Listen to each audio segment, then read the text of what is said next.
Hello everyone, we are live and welcome to Thursday live lessons here on Ukulele Underground Plus. I'm Aldrine Guerrero.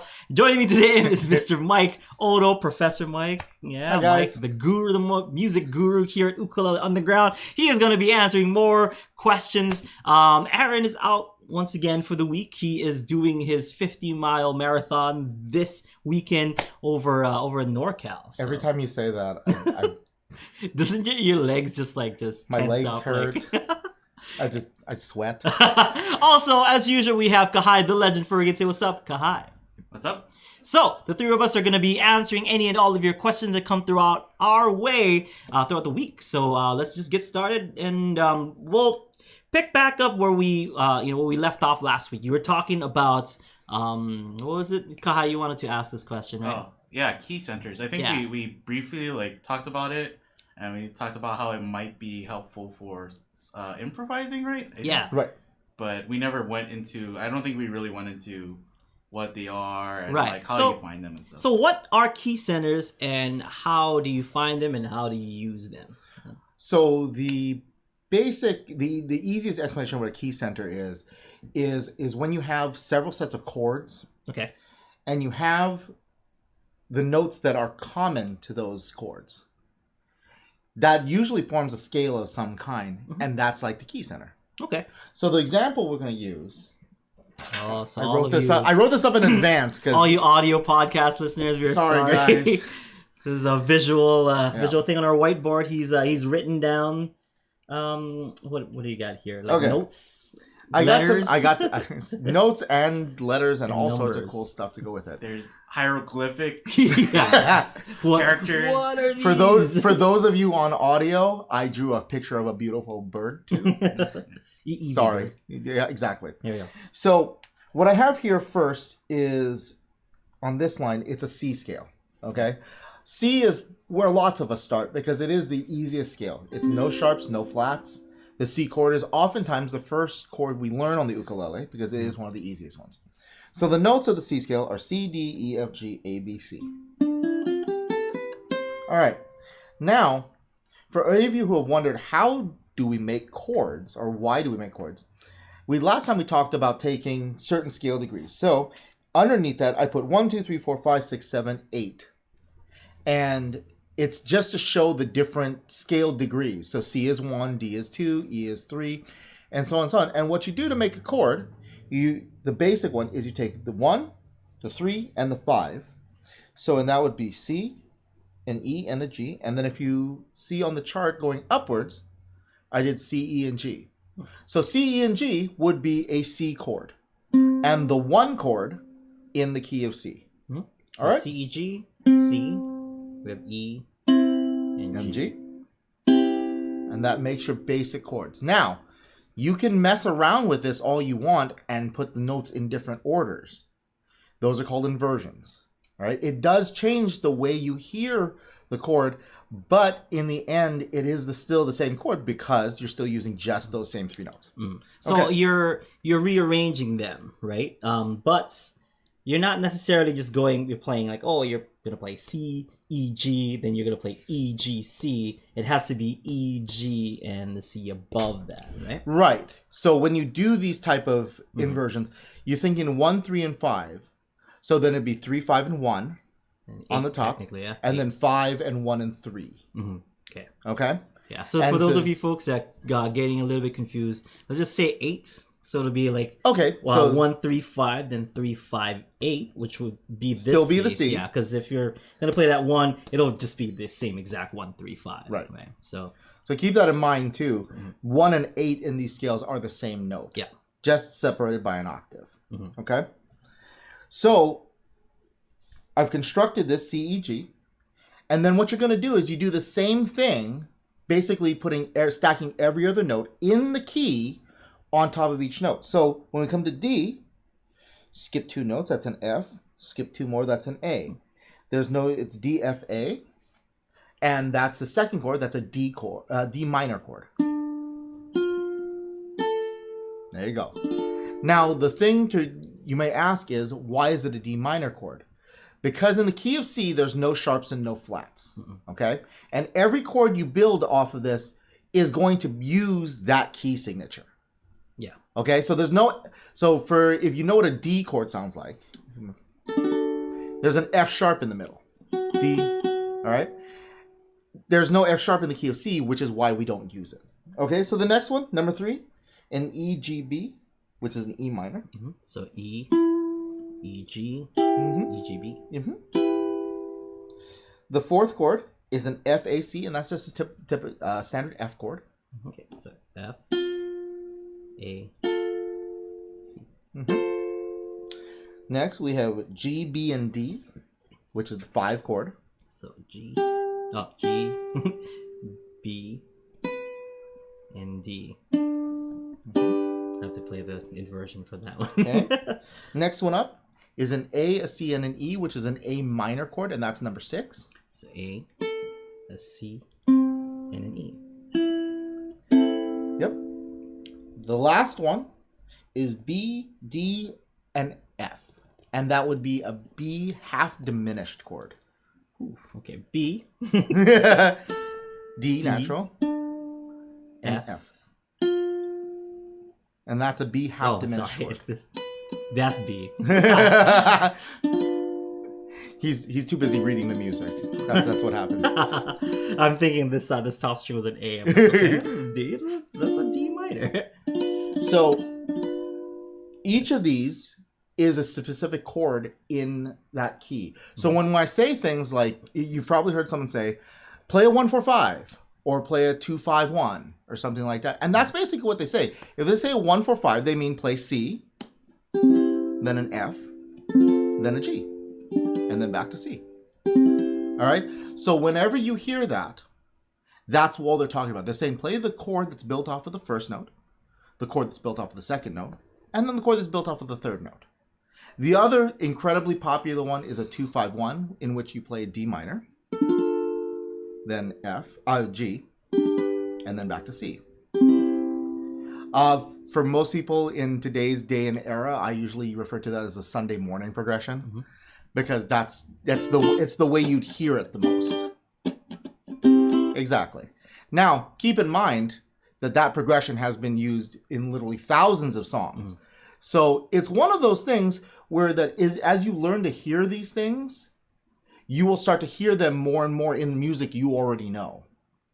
You know, the Sunday morning is a good example because the way they play it, it's very easy for the ear to pick these things up. If you're a jazz fan, the 2-5-1 progression is everywhere. The hard part is that they're doing it in lots of different keys throughout the course of a single tune. All right. And as we move along, I will bring an example of that. Okay. But we're talking about, like, there's a lot of tunes where it's a 2-5-1 in one key, and then the next 2 bars is a 2-5-1 in a different key.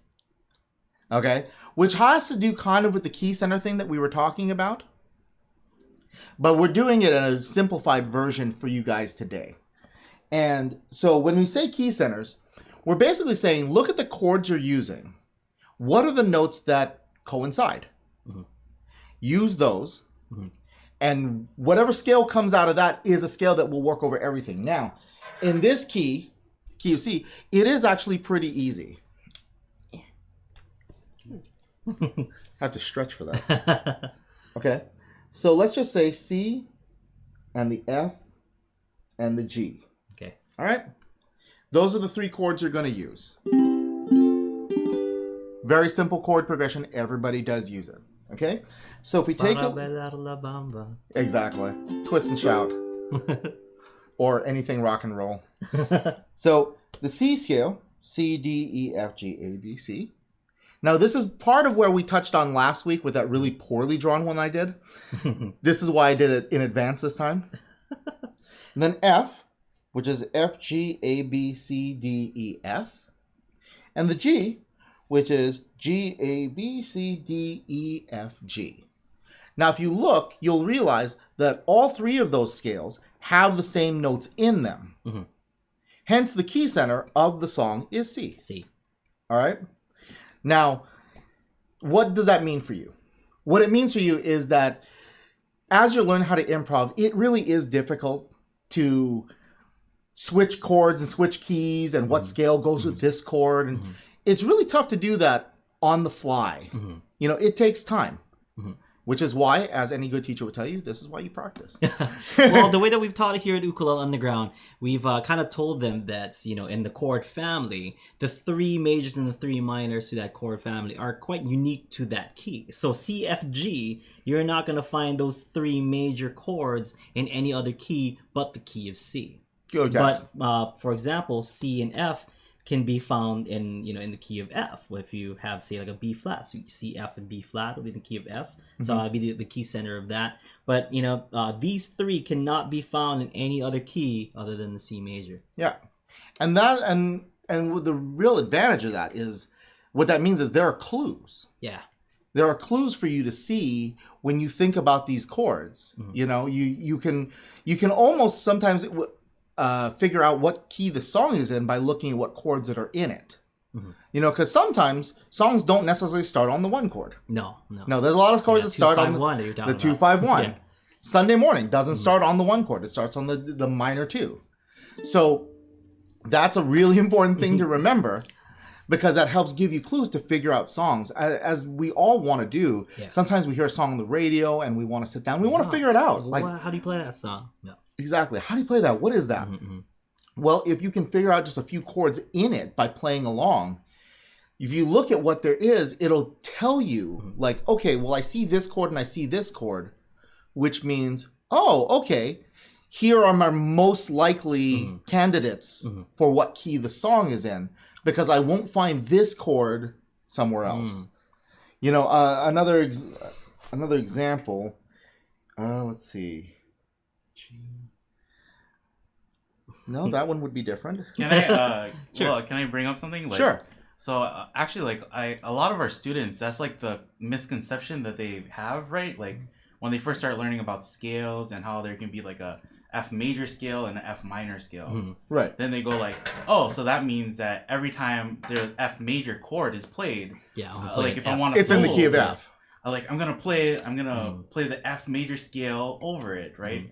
But it's like we tell them like, no, don't do that. Don't do that. Because you're gonna like it's more easy to mess up by doing that than if you just look at like what we're doing right now, right? The big picture. Key center. Yeah. Right. So the key center is gonna give you like the easiest notes to get to, or the easiest notes that will fit all these different chords. Well, we got that question when we were trying to teach this during ukulele. It was at 102 that we were teaching this at, or 101? I think it was 102. 102 is more like music theory heavy. Right. So at 102, we had that question. You know, I was trying to explain this, and a bunch of people asked us, like, what is the difference between, you know, a scale, a key, and what was the third? Chord, or something like that. Yeah. Chord, scale, and a key. Like, it's kind of like a hierarchy of things. Everything, the key and the scale are intertwined, because you get the key of the song from the scale that you're working out of. So if the basic scale that you're working out of is a C scale, we're going to stay in C for all these examples, then the key is C. Yeah. Okay? The chords are also built from the scale. So basically, one of the reasons you hear teachers harp on scales so much is that if you really learn them, you will everything else can be extrapolated from that. You can pull every bit of information you need from the scale. So if you know that it's a C scale, then number one, you can build all the chords. Yeah. You can know the chord progressions from there. And then if you're going to learn a solo, if you're going to do a solo, then you can also take that information and then use that, remembering that, again, if we're playing C, F, and G, the center of that is the C scale. It's what all that's based off of. So you can just use that C scale over and over and over again, and it will work. Now, as you become more advanced, you can start to do what we were talking about before last week, and using the different chord tones to help differentiate where you are in the progression. You know, for example, if you try this, have someone play a C chord for you, and then have someone play the note F next to it. Kahai, you want to play C for me? Yeah. I hope this is in tune. Yeah. So now, even though that's in the key, you notice there's a bit of dissonance there. Okay? So therefore, an F wouldn't be the greatest note to just stick on. If someone's playing you a C chord, don't just go dong dong dong dong dong. But on it an wouldn't F be chord. wrong. It wouldn't be wrong. But it doesn't sound pleasing. But if you're gonna do that, there's got to be a reason for it. Meaning that oftentimes in improvisation, especially when you listen to the blues or jazz or some of those more harmonically sophisticated musics, you're going to hear people using notes that don't necessarily sound right. But then when you hear it in the context of everything they play, then it makes sense. If someone's playing a C chord and you're playing that F, what you're probably trying to do is create tension in what you're doing so that when you move to the next note, it makes so much more sense. Is it moving to? Can it be moving to the next note and also moving to the next chord? Like, would you play F on C, the F note on the C chord, if you're gonna move to the F chord, like the next? You chord? could, and that will resolve itself. The other thing you could do it by staying on the note. So, using your example, if you were playing C, C, C, and he was playing F, and just doing that dissonance, if you move to a C, then all of a sudden it would bang resolve and sound very, very consonant. Oh, F, you mean? Yeah, if you were playing F and C. if he changes to the F chord, change then to F. all of a sudden you're going from the fourth note Yeah. to the first note of that chord, try that. and it makes perfect sense. So do give me a 1, 2, 3, 4 in C, and then go to F. Ready? 1, 2, 3, 4. C. Oh, like 1, 2, 3, 4, like just 4 counts of. Yeah, 4 counts in C, and then switch over to F. I wasn't sure if you're telling me like 1, 2, 3, 4 of the keys. He's playing the one chord, the two chord, three chord, and the fourth chord. 1, 2, ready, C.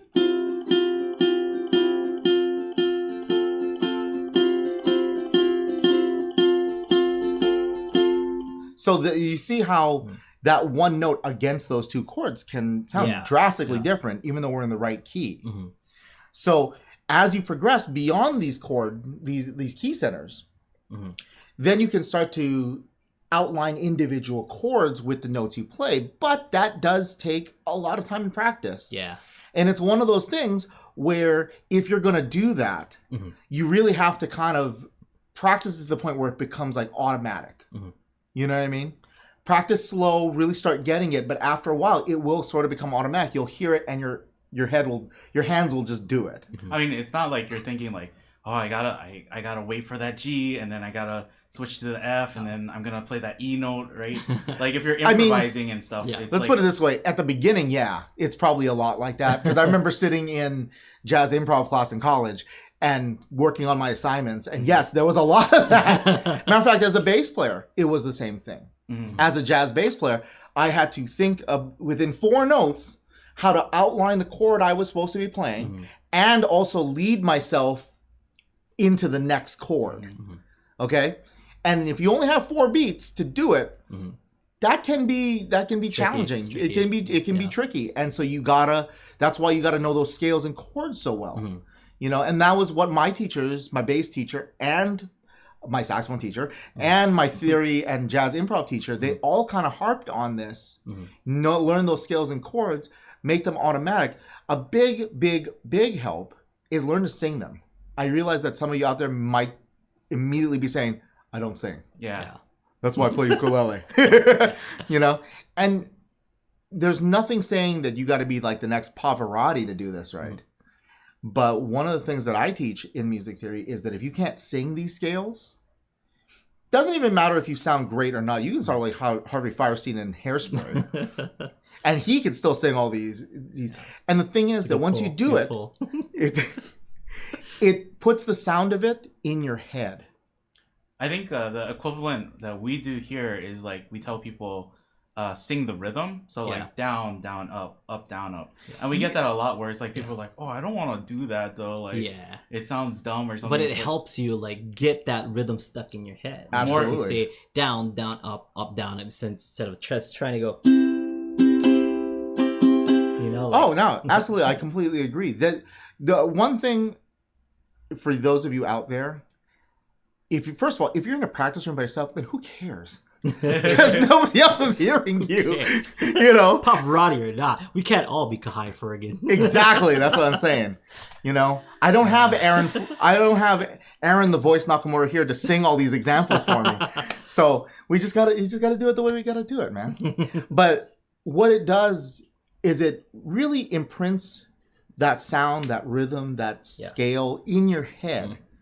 And what is the advantage of that? Number one, as you grow and become more proficient on your instrument, what that also means is that when you're even going to play a wrong note, your hand will kind of, somewhere in your brain will say, like, don't go to that fret because that's not the note we're looking for. What are you doing? What are you doing? Don't do that. What are you doing? Yeah. Okay, so when I was beginning to improvise, and I was playing with a lot of like Hawaiian, like Hawaiian musicians and a lot of like older uncles, kind of teaching me like, oh, just press that note. And how they kind of taught me how to improvise was, if you're in this, C chord, F chord, G chord, just play the notes that are like in the chord. Right. So that kind of touches upon that key center thing, and like, those are the safe notes to kind of land on. And also, what you were doing was going back to last week's lesson, is that's chord tones. Okay. So if you're playing a C and you're playing C, E, G as the basis of all your improvisation, you were playing the chord tones of C. Hence, then when you went to F and played F, A, C, you were playing the chord tones. That's a great place to start. Yeah, that's where I started. Like just jamming with these like older gentlemen who are who are playing Hawaiian music. They're like, we don't got no time to teach you like what you need to do or what the riff is. Just play those notes in your ukulele. If we're playing C, just play the C or whatever. Yeah, play exactly. Play like any one of those four notes on your uke, you'll be just fine. Just like change up the rhythm a little bit, and you're okay. Yeah. Like and how we teach people like now, or like one of the key ways we teach people is we teach them just with the scale. Like start with one note from the scale, or start with a couple notes from the scale, and just play that over everything, right? And I think I think like for us, like we do it that way because it's easier to take all the notes and just be like, oh, just play try all of these different notes, just try them, and you're gonna hear for yourself like if they sound good or if they don't sound good.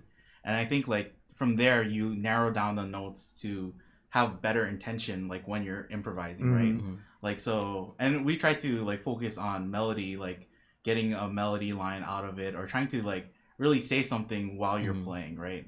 So, and I think that's what happens is like you have all these notes, and then it'll just like if you keep playing, it'll start to like naturally like because a lot of people get intimidated because there are 8 notes. Which one of the 8 notes do I choose? So when we teach it to them, it's like, well, just start with the C first, and then maybe add D in there, and then maybe add E, and then F, and then G. And then just the more you get like proficient, or the more you get familiar with what the C sounds like against all those chords, you can add D, and then what those two sound like. So you just kind of get familiar with each note.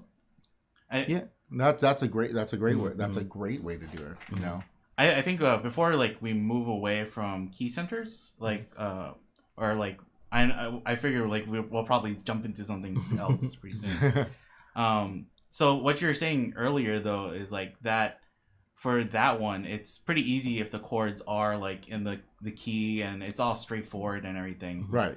But then if it's a more advanced song where there's different keys, there's different chords that aren't necessarily in the key and everything, that's where like finding the key center would help for like finding what notes work. Right. So if I use that example of that jazz tune that has 2-5-1, so it's 2 beats of 2, 2 beats of 5, 4 beats of 1, 2 measures, and then it does that in another key. Well, it means for those 2 measures, that first 2 measures, that's the key center. Whatever that 2-5-1 was taken from, that's the key center for those 2 measures. And then if they're changing up to another another 2-5-1, then there would be a different key. Then that's whatever scale that was taken from. That's the key set for those 2 measures. And so when you get into more complicated improvisation, usually like hardcore jazz, the key centers are going to change a lot constantly. They're going to change a lot more constantly. And rather than say in a pop or a rock song where you basically can maintain the same key center the whole time, But even then, not always true, because there are lots of songs that change keys all the time. An easy song that everybody loves, My Girl. You can't do. Everybody knows. At least everybody knows the beginning of My Girl. But the thing is, if you listen to the whole song, you realize it does change keys about 60% of the way through. So then if you were going to solo over that, then you were in a new key. So it's a new key center to work from. Goes up a step, I believe. It goes from C to D. Yeah. Yeah. So that's something you guys have to remember and paying attention to it. Listening to the song. I mean, always the first most important thing you can do is just open your ears and listen. What about those kind of songs that kind of change and then change back? Like, for example, just off the top of my head, like the Turtles. What is that song called? Oh, the song we just did, "Happy Together." "Happy Together," by the Turtles. Goes from F sharp minor. Then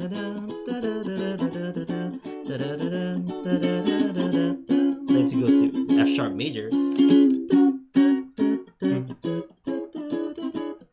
Or whatever. So Goes from F sharp minor, right, and then it goes to F sharp, and then back to F sharp minor. F sharp minor. Sorry for F like sharp major. just kind of putting you on the spot. So would you for that song? Would you like if you're trying to improvise over it? You do the improv over F sharp minor when it's playing F sharp minor portion. Yeah, basically, as long as the key of the song is like that. So what I hear happening is basically the verses are in the minor version, and then the choruses are all in the major. Yeah. So that basically you're working with two different key centers, a minor version of it and then the major version of it. So I would have to see what the exact chords are, but generally speaking, what that means is that if you're gonna solo over the verses, the F sharp minor 7, is that what it is? F sharp minor? Or just F sharp minor? It's just F sharp minor. F sharp minor, that's a scale you would go with. Since it doesn't really share very many notes with F sharp major. Yeah. It's a completely different. It's a completely different. Now, that center. being said, it's not completely true because there are notes that it does share. For example, F sharp. The one. You know, and it's true. That's not going to share that many, but it will share some. Okay? And so the technique you could learn would be write out your F sharp minor scale, then write out your F sharp major scale, and just do one of these things. See which notes coincide and which ones don't. And those are the notes that you would kind of like aim and for. those are the notes you could use no matter where you are. Yeah. Those are so in essence those would be like your safety notes. You know, the ones you could use, no, if you're in the verse or the chorus, it wouldn't matter because, you know, again, I mean, the easiest example is obviously the F sharp. Yeah. You could use the F sharp in either one and it would work great. Okay. Because it's still the root of both of those chords. Yeah. Now, all the other notes that go along with it, that would be different. Yeah. You know, but you can use that kind of just as a right anchor. and one interesting thing, we talked. You've said this a couple times, is that one thing we learned in jazz band was if you're on the wrong note. Again, I put these up here because it's not really wrong.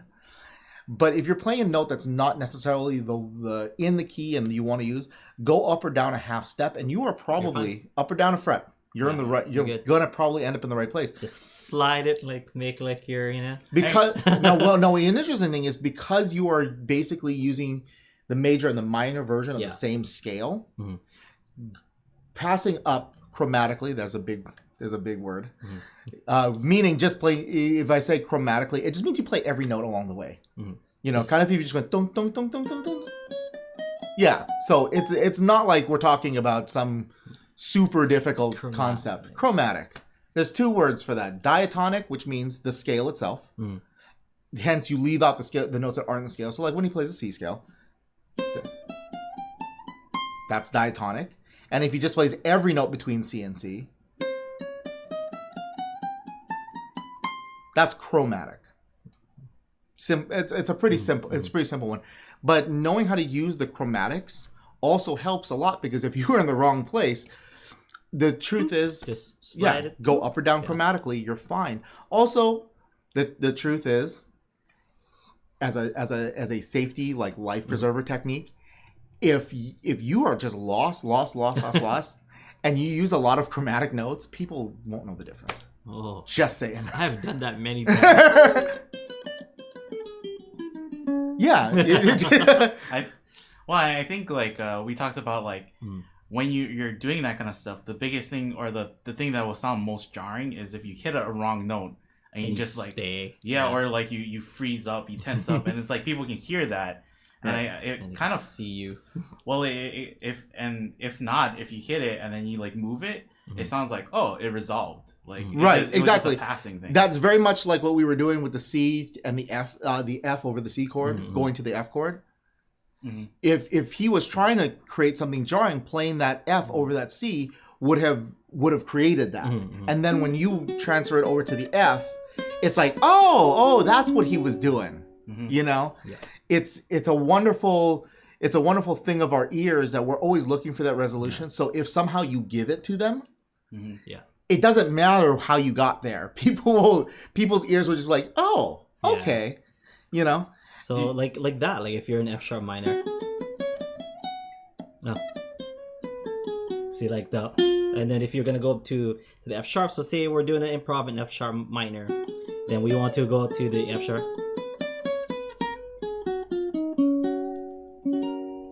Changes to F sharp.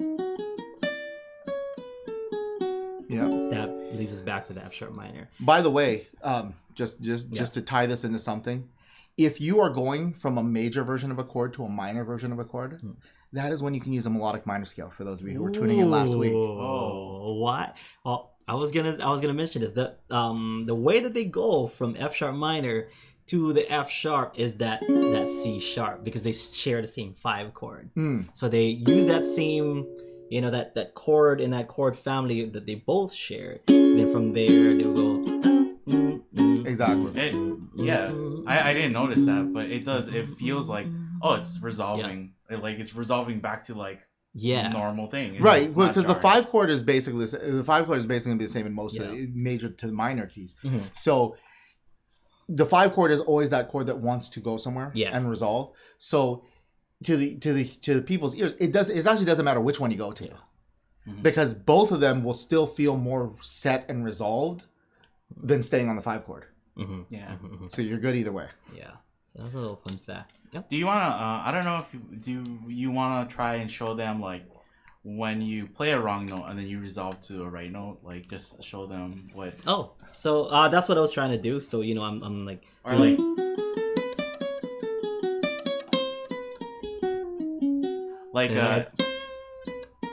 like if I played a chord though, and then you played like just a wrong note over it. So play, I don't know, C. So for example, F sharp is out of there. That's like super wrong. Right. So yeah, I know.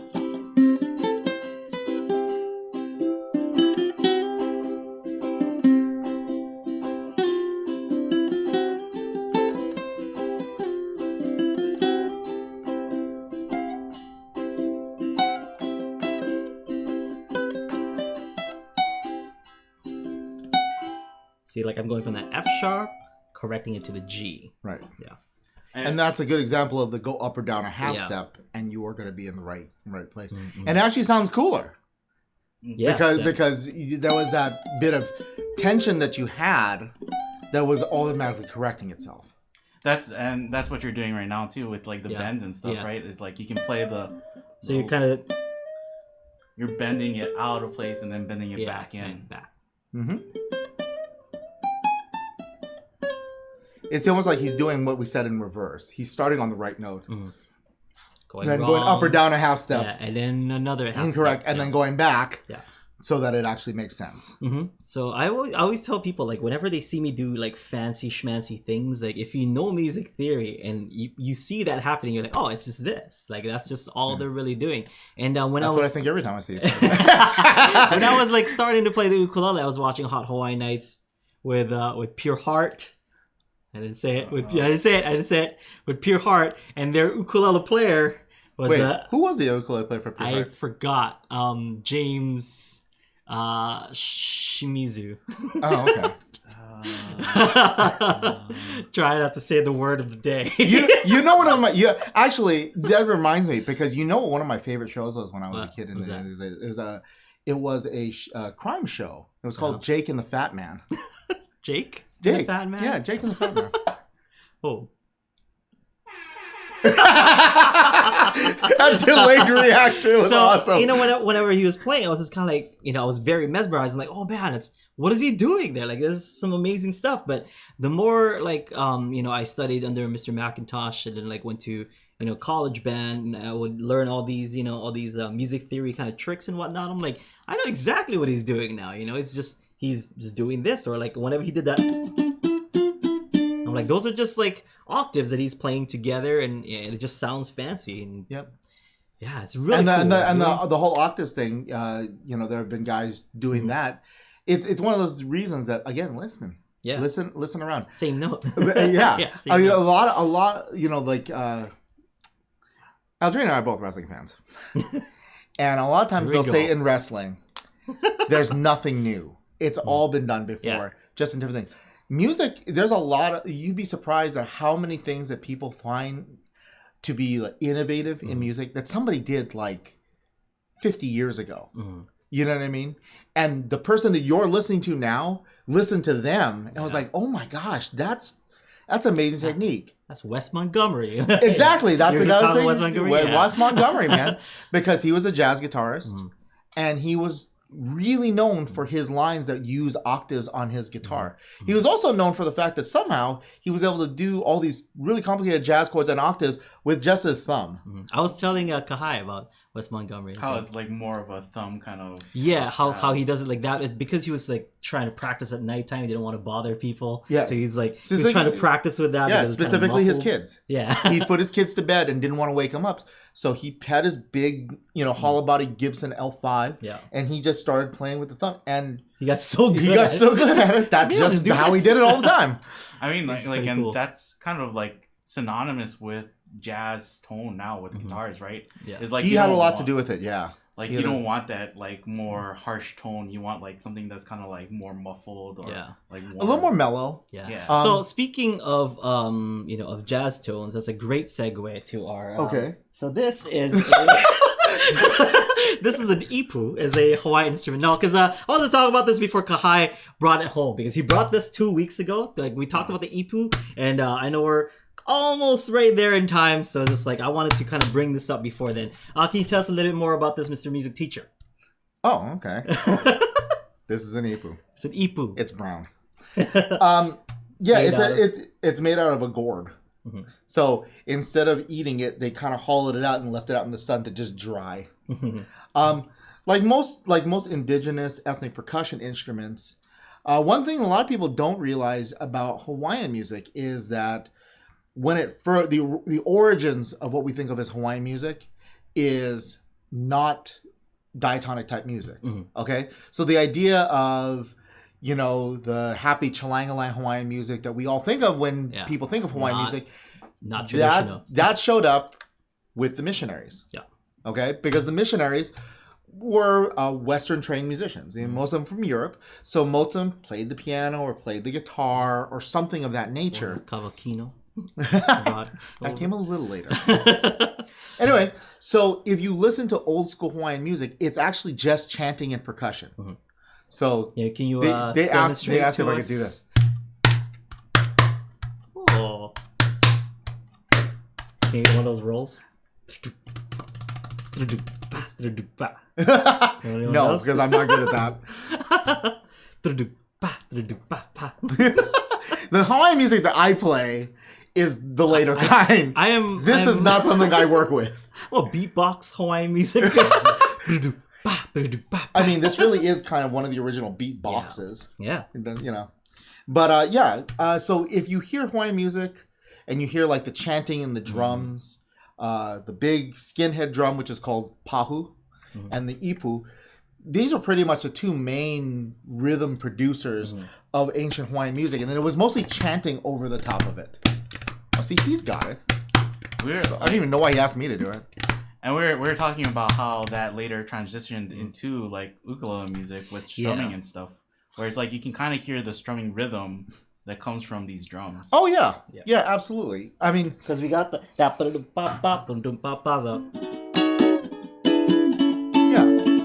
a lot of it is just understanding like the timeline of the music. I mean, what happened was it just started with that chanting. And then when the missionaries showed up, they added in their idea of Western music, i.e. chords and a defined melody rather than a chanted deal. And they combined the two. And for a long time, that's what became known as like hula awana. And so that's basically Western music background with Hawaiian words and stories. For those of you who are interested in the history, the next thing that came along was what they called hapahaole hula. Hapahaole. And that's the stuff that you kind of know now. People hear nowadays. It's the stuff that's sophisticated hula. Yeah, exactly. My Little Grass Shack. Little Grass Shack. Aaron gave a great example of like it's what people think of like Bugs Bunny doing the hula. Yeah. It's like that. Or it's just like when you just move your hands when you're doing hula, but yeah, basically hapahaole hula was just basically Hawaii became a tourist destination. People wanted, especially if you lived like in Des Moines, Iowa, that thought of beautiful white beaches and sandy palm trees and stuff. That was so far away from anything you would have known or seen that Hawaii became like the place to go. Yeah. And of course, one of the first things they all say is like, wow, this music is great. I can't understand anything they're saying. But it's great. So a lot of guys said, okay, fine, we'll just write songs in Hawaii. And when they were writing it, a lot of Hawaiian music, traditional or hula awana music, is very like metaphorical, and it's telling these epic love stories and stuff like that. And they realized tourists didn't really want to sit around and hear all that. Yeah. That's why you have My Little Grass Shack, I'm Going to a Hukilau. There was one, I was watching a documentary on Kamaka ukuleles. Okay. And they were talking about these guys who were in the 20s and 30s writing a lot of these vaudeville to Hawaii songs. I forget the title of it, but it was like super, super long. And if you heard that title today, you'd be like, what? It was like, I want to go back to My Little Grass Shack. No, it was worse than that. It was something like, I found a little hula girl for my little hula shack in Hawaii. Something like that. On a CD, right? Yeah. It made sense because they had pieces of music that were like that, sheet music. So they had room to write. Oh. Well, we bring that up because we talked about Hawaiian music a few weeks back. Mike was in here, but we talked about the Hawaiian music, and we talked about the ipu. We wanted to kind of show you folks what an ipu was, before we ran out of time. But here's this week's challenge, Mike.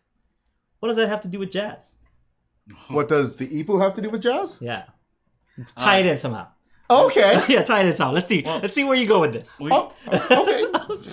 We actually have like a few questions. Okay. I don't know if we want to do the questions. Let's do this real quick. Okay. Because it's like how does it 3 relate degrees to to Kevin Bacon. Okay. How does it relate to this? Watch this. 3 degrees to jazz. 1 degree. Oh. Okay, so in traditional Hawaiian music, the ipu is the rhythmic foundation. That rhythm is what people base all the Hawaiian music, lots of the Hawaiian music, not all. I'm not an expert, so I'm not going to paint myself in the corner like that. Meanwhile, if you listen to any jazz music, there is one underlying rhythm that defines jazz, which is the swing rhythm. So, how do you relate the ipu to jazz? Well, both of them, the ipu is basically the ride cymbal, the big cymbal of jazz. In it, it provides a constant rhythmic figure that allows people to build the music over. Good answer. Good answer. Good answer. That's why he's the guru, folks. Okay, let's go to the questions. Okay. Too sweet me, bro. Too sweet me. That's too sweet me. So Leanne asks, what does it mean to use octaves? Like, I figured that can be really quickly answered. Octaves are real simple. But basically what it means is if you just play like C, da da da da da. Okay, so that's one. If you do it octaves, it means you add the same note up or down an octave. An octave is basically if he's playing a C, when he gets to the next C above it, that's the octave. So then if he plays that same figure, ba ba ba ba ba, and that's all there is to it. Yeah, so octave is just basically 1 and 8. Yeah. Or 2 and 9, 3 and Because in 10. Western music scales, it's 7 different notes, and then you come back to the same note. So C, D, E, F, G, A, B, and then C. So 8 octave. And so that's just the term we use for You just blew my mind right now. eighths octave. Like, oh, what? I did not know that. See, I learned TIL. Today I learned. You can tell how smart we are Yeah, here. we're such experts here. It's one of those things you use the term so much you just don't even bother asking what it And means. that was like my explanation too. I'm like, oh yeah, it's like 1 and 8 and like 2 and 9. But then he's just like, oh yeah, it's like octave, 8 octave. Like the octagon, which I'm very familiar with. Exactly. Okay. Right. And then our next question was from Alan, and he asked, when you're like playing wrong notes and then resolving to the right note, he asked if is that considered like accidental or like No. No. It's accidental if you didn't mean to do it. Yeah. If you mean that Like definition musical of the word. definition of accidentals is not. But the if you same- but same if if you're meaning the musical definition of the word, an accidental is basically when you have a note and you slap a sharp or a flat or double sharp or double flat or a natural next to it. So are you using those? Yes. Yeah. Yeah, of course, because like if he's playing in C and then he's passing through a C sharp to get to D, he is using an accidental, but those are intentional. Yeah. yeah, I So mean those intentional. he's using accidentals, but that's not a separate thing in and of itself. Yeah. it's like it's not really something you would see in improvised music, or like they wouldn't really talk about it. in No, improvised yeah, because music. improvised music is just music you made up like on Yeah. on the spot. Accidentals are what's written on the sheet. Yeah, Right. yeah. Yeah, the easy definition Main remember bit, yeah, is if you main have a difference. note and you are attaching one of those little symbols to the sharp sign, Mhm. or as people put hashtag the sharp sign, that's a specific musical thing. Okay, so the little sign that goes next to the note, that's actually the accidental. Mhm. Okay. The sharp. Yeah, the flat, sharp or the yeah. flat, or anytime Not you the- see a note name with one of Yeah. those little things next to it, Uh, that's what you're really doing. Not the note itself, but the The attachment Yeah. is the accidental. So yes, to answer your question, you are using accidentals, but not in the way that you're thinking. Yeah. using the note between two of the key notes is not in and of itself called the accidental. Yeah. Good answer. Good answer. And Alan actually came Yeah. back and he's like, "Yeah, it was just a joke. It Oh. was but it was a good. Oh, it's relevant. Yeah, it made sense. And then Dude, he's got a Bob's Burger Shirts and we got an Ipus. We have no sense of humor here. Can't you tell? so Boss. hopefully we can finish this up with this last question. Alan asked, "Why is a B diminished, a full diminished, usually used as a seventh in the key, in the key of C specifically?" Well, it's usually It's not a full usually diminished, it's a half diminished. But on ukulele we use the diminished sevens because it just kind of completes it. Because if you're using the half diminished, then you're just kind of getting like a G7 chord. So that's because we use the G7 chord so much, it's easy to kind of confuse it with like a 5/7 chord instead of using it for a 7, because those tones are gonna kind of be the same.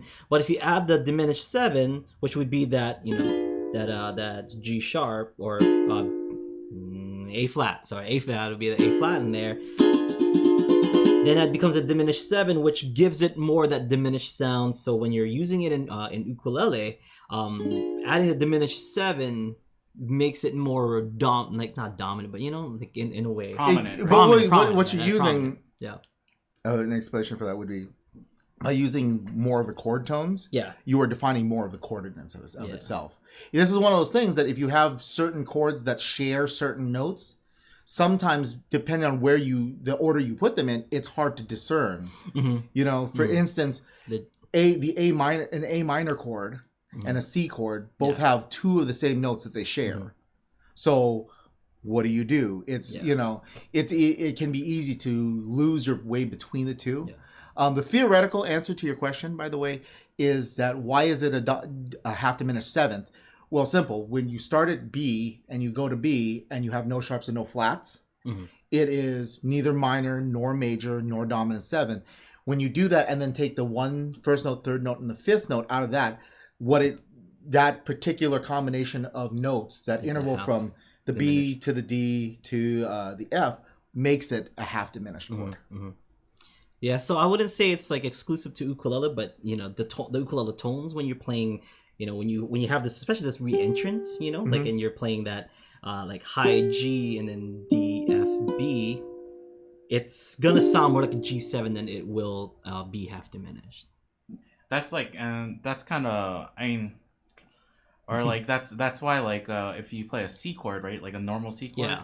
you double up on that C note, Yeah. like just to make sure it's like you hear that C note stand out for that chord. Yeah, and that's why when he was explaining things, when we got to the, what was that, the E minor or something, or GBD, the G chord. So the G chord, you know, the G chord would have to be up here if we're stacking it correctly, the G B D. But you know, tone-wise in the ukulele has to be down here, where we have to play that inversion of D G B instead of a G B D. It's just, yeah, that's the lowest G that we would play. Yeah, and it ukulele. matches with like the rest of the chord family in that sequence. Yeah. Okay. I think that's, well, there's. Okay, you can do a couple more. It's only, we have about 9 minutes. Okay. So John asks, can you show how you transition from the G sharp version of Waiting in Vain to the Songs Made Easy version, which is okay. Oh, that's pretty easy. So G sharp, the key, original key of Waiting in Vain is G sharp and C sharp major 7, or G sharp major 7 and C sharp major 7. It's like those are the. And what I did was, you know, that's basically the 1 and 4. So G and C are the 1 and 4, you know, to tie it all together, of that chord family, right? 1 and 4. So if I take 1 and 4 of an easier key, for example, G, so because I can play in G instead of G sharp, you know, I can play in G. So the 1 and 4 in G would be G and C. So that's just kind of taking the same like scale steps that you would have in that G sharp, but doing it in the key that you're more familiar with. This is called transposing. So I transpose from G sharp to G, so it's G and C. But because I played the major 7 versions of those, instead of it being G and C, it then becomes G major 7 and C major 7. And you, like, the same thing, you just took all the other chords to... Yeah, the same thing. I just transposed all the chords and just moved it by a half step down. Yeah. I could do the same thing, like moving it a half step up. So for example, instead of G sharp, I played an A instead. So it'd be an A major 7 and a D major 7. So that's the 1 and 4 in the key of A. So you can actually transpose it to whatever key that you want. If you'd rather play in C, for example. So 1 and 4 in C would be C and F, just like how we covered over here. Let's show let's show this board real quick. So when I say 1 and 4, so C and F will be 1 and 4. But since we're using major 7 versions of those, so we have C major 7 and F major 7. Also, should interject at this point, when he's talking about major 7s, all that means is we took the 1, the 3, and the 5 notes to make these chords. So if you go to the 7th note here, so for the C, it would be B. So if we put a B on top over here, that would have made the C major 7. That's a little preview for the next time you come. Maybe we'll talk about extensions, chord extensions, perhaps. Yeah. Perhapsies. And that also kind of goes back to where learning scales and learning chord families is useful, right? Because like you can do anything in any key, basically. Yeah, and in a performing setting, they might say that, right? Like they might say like, "Oh, absolutely." Like we're not playing in the key, we're not playing in the original key. We're playing in D, and because the singer doesn't can't reach that note or whatever. Like absolutely. Or when you're working with singers, just because you learn a song in a certain key does not mean that's the key they're going to sing it in. So it's really good to learn it for that reason as well, especially if you're a singer or if you're working with singers a lot. But that is the very definition of songs made easy. So in order to make that song easy, instead of playing it in G sharp, which is difficult, we made it easy and played it in the a more friendly key like G. Yeah, and that's all like what we're gonna do for all the songs. Try and make them. Today's one, actually, we're gonna keep it in the original key, but we're gonna show you an easy way to play "Love Song" by The Cure. But we're playing in the original key of A minor because that is already pretty easy. And we're gonna, instead of simplifying the key, we're gonna simplify strumming, right? The strumming, and I'm actually gonna show you folks. We'll get to it when we get there. I'll just kind of show you how to go from one chord to another, like how I usually do, and I'm gonna teach you how to kind of center your middle finger for these chords, because A minor G, and F are the chords that we're going to use, and your middle finger basically stays in this second fret. So check that out. Coming up next. Okay, so Leanne added, maybe this can be our last question. Okay. She said, I do understand what octave means, but it was earlier when you said to play in octaves that I was confused. So is it just to play notes in various octaves? No, it's the same exact thing that we just, you know. I get what you're explained, saying. yeah. So you know what an octave is. Yeah. So basically, it means you're just taking the melody or the melodic figure you're gonna play and add an octave to it. Yeah. So instead of going like adds that, up the sound. you play.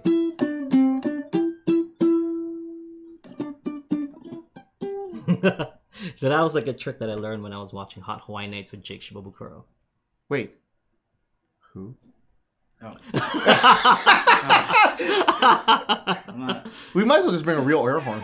We should just bring a real air horn. Yeah. Not an episode goes by, I swear. Okay.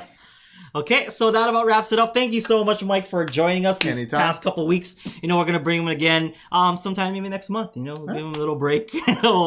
Aaron is coming back next week. We'll talk about more ukulele and less music theory. But whenever We'll talk about whether he can walk. whenever we're kind of hungry for music theory, we'll call Mike right back, and we'll have him answer any and all of your music theory questions. So meanwhile, if you do have music theory questions for the next time Mike comes here, be sure to send it over to us. You can message us over at Ukulele Underground. Just click on the green button, or that button right there on your screen. You can email your questions over to questions@ukuleleunderground.com. You can post questions and videos to the U+ forum. All right, and for those of you folks who are watching this and who are not aware, we do have an audio version of this in a podcast form, so you can download that over on iTunes. And for those of you folks who are listening to this on iTunes, we have the live video version of this, which is ideal actually, because Mike's been writing a lot of stuff on the board. Sign up for UU Plus to watch the replay of the live video version of this podcast. If they're gonna send in questions specifically to Mike too, they might just want to add that Question for Mike. Yeah. Question for the guru. So just so we know, we'll save it all, and then we'll when he comes back on, we'll have a bunch ready. Yeah, sounds good. And we'll give you a heads up so that we're that was good though. I like how you tied in the little Ipus thing. That's why he's the best. So he's the man. That's how we pay him the big bucks. You'll get your $1,000 later. $1,000 Monopoly. $1,000 Monopoly dollars. But thank you guys so much for tuning in. We'll see you folks next time. Stay tuned for Songs Made Easy, and stay tuned after that for the one-on-one coaching here on Ukulele Underground Plus. And remember, tomorrow 1 p.m. Hawaii Standard Time, we have Aloha Friday Live Jam. Sorry about last week, Good Friday, but tomorrow we are on. So hui ho, aloha.